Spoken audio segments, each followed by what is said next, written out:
I'm Bonneau, and this is the beginning of my quest for Kona.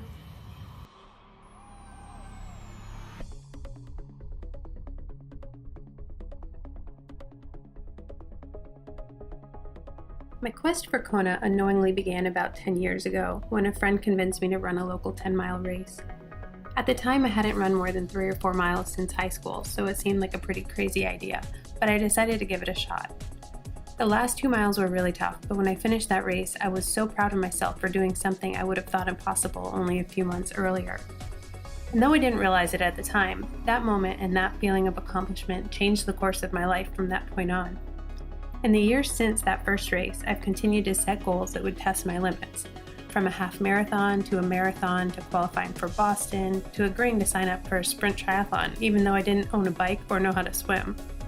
And each time, as I checked off a new goal, I set my sights on a new target and committed myself to going farther or faster. In 2015, I decided to complete an iron distance race and shifted my primary focus from running to triathlon. It was an amazing experience, and I really fell in love with the process of setting a goal, committing to a plan, putting in the work, and trying to achieve something that an earlier version of myself would have thought was impossible. My first attempt at 140.6 went about as perfectly as it could have, and I ended up finishing 4th overall female behind 3 pros. It was really there that my Kona dream was born.